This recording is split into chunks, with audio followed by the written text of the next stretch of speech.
नमस्कार दोस्तों, मैं हूं आपके साथ वैशाली और स्वागत है आपका हमारे द राना न्यूज चैनल पर। जहां हम आपके लिए लाते हैं देश दुनिया की सबसे बड़ी, सबसे ताजा और सबसे भरोसेमंद खबरें। चाहे राजनीति हो, अपराध हो, खेल हो या मनोरंजन, हर खबर तक पहुंचने के लिए जुड़े रहिए हमारे साथ।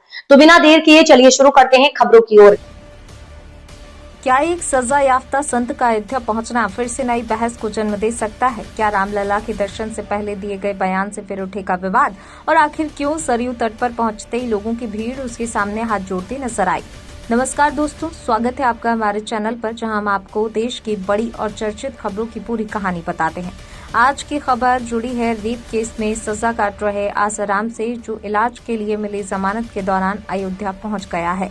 मंगलवार शाम आसाराम अयोध्या पहुंचा और सीधे सरयू तट की ओर गया, जहां वह कुछ समय तक टहलता हुआ नजर आया। इस दौरान वहां मौजूद कई लोग उसके सामने हाथ जोड़ते और आशीर्वाद लेते हुए भी दिखाई दिए। ये दृश्य देखते ही सोशल मीडिया से लेकर राजनीतिक गलियारों तक चर्चा तेज हो गई है, क्योंकि आसाराम वही व्यक्ति है जिसे नाबालिग से दुष्कर्म के मामले में अदालत ने सजा सुनाई और जो फिलहाल इलाज के लिए जमानत पर बाहर है। अयोध्या पहुंचने के बाद आसाराम ने मीडिया से बातचीत करते हुए कहा कि वह भगवान रामलला के दर्शन करने के लिए यहां आया है और 11 मार्च को वह राम मंदिर जाकर प्रभु राम के दर्शन करेगा। इसके साथ ही उसने धर्म और तीर्थ स्थलों को लेकर कई बातें भी कही। आसाराम ने कहा कि भारत में कई ऐसे पवित्र तीर्थ स्थल हैं जहां जाने या प्राण त्यागने से मनुष्य का कल्याण हो जाता है।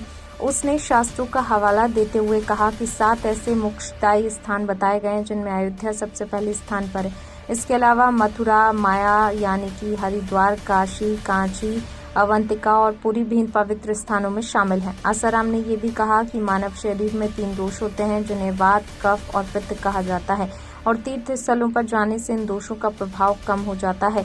उसने ये भी दावा किया कि अगर कोई व्यक्ति मथुरा में जीवन बिताता है तो वहाँ उसकी मृत्यु हो जाती है, तो उसे नरक नहीं जाना पड़ता, भले ही उसने साधु के रूप में अपना कर्तव्य पूरी तरह ना निभाया हो।